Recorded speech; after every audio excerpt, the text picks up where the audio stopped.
Tukaj v Levemiru se je stvar začela zelo tako nepričakovano. Marca smo imeli še predavanja brez težav in potem smo planirali pomladanske počitnice za en teden. Takrat se je že malo slišalo, da je koronavirus prišel, ampak na počitnice smo šli vsi skupaj s profesorji. In takrat se še ni nič pričakovalo, vse je teklo brez težav. No, potem, ko smo bili par dni na počitnicah, je že univerza poslala e-mail, da predavanj, ko pridemo nazaj, da so podaljšali pomladanske počitnice za en teden. Tako da smo imeli 2 tedna, kar se je najprej slišalo super, ampak potem so nas pa vse poslali domov, da naj pripravimo predavanja na internetu namesto živo. Takrat smo bili še vsi, to je brez veze, se to ni nič posebenega, ampak pa, ko smo bili 2 dni nazaj s počitnic, so pa zaprli vse bare, restauracije, vse samo na take-out pa dostava. Trgovine so še odprte, prvi teden so vsi kupovali toaletni papir in se ga ni več dobil. In takrat so se vsi tukaj zelo delali norca iz kapitalizma, da kako pogrešamo socializem, ker so dejansko imeli stvari v trgovinah, ne te kapitalisti. Zdaj se je vse nekako umiril, vse je še vedno zaprt, razen nujnih trgovin, ker so seveda hrana, alkohol in orožje, ker je pač to ZDA, se to vse da kupiti, vse ostalo je pa zaprto.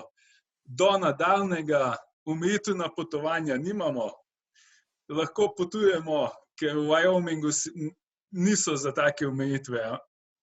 Colorado tukaj zraven, naslednja država je uvedla stroge omejitve na potovanja, Wyoming jih pač noče in jih ne namerava. Tako da jih ljudje malo kritizirajo, ampak za zdaj tako je. Ni planov, da bi bilo strožje, ni planov, da bi omilili do nadaljnjega in ne vemo, kdaj bojo nehali s tem.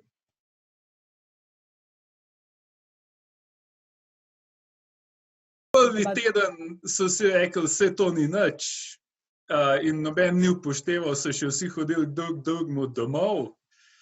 Tudi vsi so, sej lahko se še vedno doma dobivamo. Mislim, da pa nekako so ljudje ugotovili, da je to res nekaj malo bolj resnega.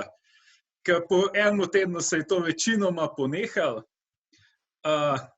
Malo se pričkajo, kaj se da kupiti. Bari so začeli dostavljati alkohol na dom, eni bari so začeli postavljati štante pred bar, da ti lahko naredijo take-out alkohol, kar je sicer zelo prepovedano, ampak pač noben ne upošteva. Vse omejitve na hitrost vožnje so se pač prenehale, se mi zdi, ker zdaj vsi vozijo 30 km/h več kot sicer, ampak policija ne ustavlja, ker prometa ni. Nekateri so začeli zdaj pač hoditi v sosedna mesta po stvari, ker prej je bilo, zdaj ful prometa tukaj, tako da ne moramo pač, če ful prometa se ti ne splača nikamor iti, zdaj prometa niso vsi začeli, zdaj grem pa lahko nekam dlje, ker bom v pol ure hitro še vse naredil kot prej. Eni prebivalci so začeli zelo čudne stvari početi, da se pač preživi.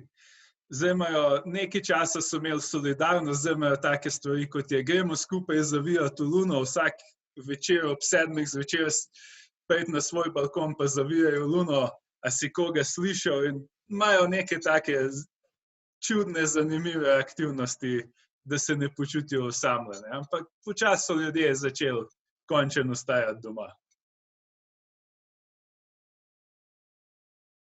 Zaprli so študentske domove, pa vse je vrgel ven, ampak so jim dali 1 do 2 tedna, tako da ni bilo preveč kritično, ampak tukaj je pač problem, da Wyoming je velik in nekateri živijo pač 6 ur vožnje stran, pa javnega prometa tukaj pač ni in ga nikoli ni bilo, tako da to je malo bil problem. Načeloma so se študentje navadili, vse predavamo po internetu, univerza je dala na svet, da naj to naredimo asinhrono, da pač posnameš videe in jih daš na internet, kar nekaterim profesorjem ne ustreza.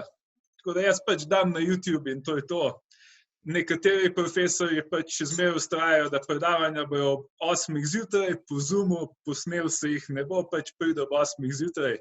Ker študenti niso navdušeni, niso zelo veseli. Nekateri drugi profesorji imajo še bolj zanimive prakse, ki reče, ok, bom posnel in bom dal na internet, ampak po 12 urah bom to zbrisal, zato da imate simulirano izkušnjo, ker študente še bolj živcira, kot da sploh ne bi posnel, ker pa že ono, ok, kaj tebi ni jasen. Sicer so se navadili, nič se ne pritožujejo, do mene so zelo prijazni, mislim, da jim je jasno, da to pač tudi profesorjem ni všeč. Imajo nekatere čudne preference, naprimer, če narediš 50-minutni video predavanja, se ti nič ne rečejo, ampak če pa narediš 3 15-minutne videe, pa dobiš 5 e-mailov, ful sem vesel, da so 3 krajši videi, da lahko pogledam enega namest, mislim, 3 namest enega daljšega. Domače naloge oddajajo po e-mailu, za izpite še nismo čisto ugotovili, kako bomo s tem naprej, ker ljudje imajo za nič internet v živo, bomo skoraj težko po internetu, da bi jih s kamerom spremljali, tako da to še ugotavljamo. Laboratorijske vaje so čudne.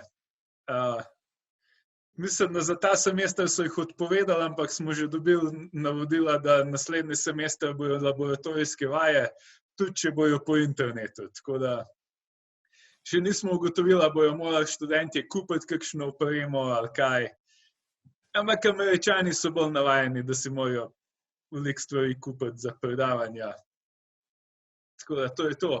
Raziskovalno delo je pa slabo trenutno, ker naš laboratorij dela vse pač preizkuse na ljudeh, testiramo stvari na ljudeh, opremo. Tega pač ne moremo več, ker nikogar ni v mestu, študentov ni, tudi če so.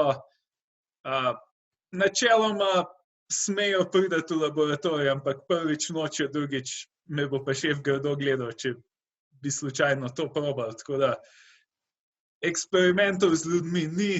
Zdaj razmišljamo, da bi se dal po internetu narediti kakšne raziskave z ljudmi, da bi jim pač nek program dal za testirati, ampak za zdaj dosti teh profesorjev pač obupuje in so depresivni, ker pač ne vejo, kako bojo kakšne nikoli raziskave naredili. To še nismo čisto rešili.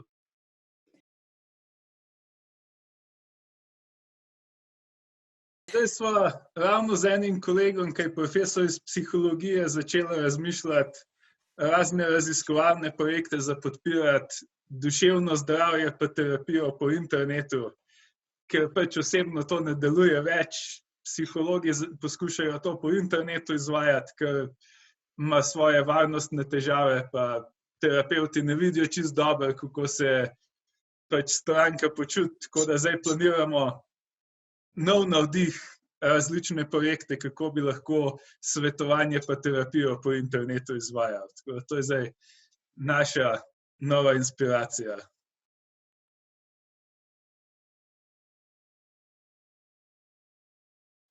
Lahko se individualno veliko naučimo iz te krize. Jaz osebno sem začel nekatere stvari delati na sebi, ki je bilo prej stalno ono. Se to lahko vedno. Zdaj je pač čas, pa malo začneš razmišljati, če lahko to res vedno, če ne bojo nekak možnosti šle naprej in jih ne bo več.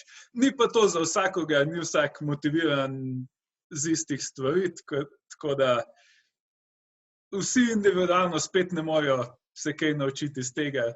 Če se bomo kaj kot družba naučili iz tega, pa mislim, da ne. Oziroma, mogoče nič dobrega.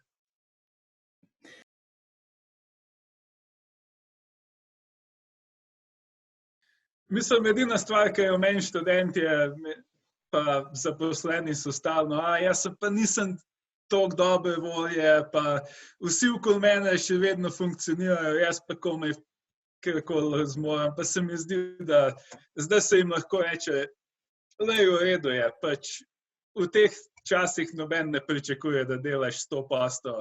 In vsi tisti, ki na Facebooku objavljajo, da delajo 100%, se pač nekateri res, nekateri pa ne. In je v redu, da rečeš, ok, ne moram jaz 100% trenutno. To je v redu te dni.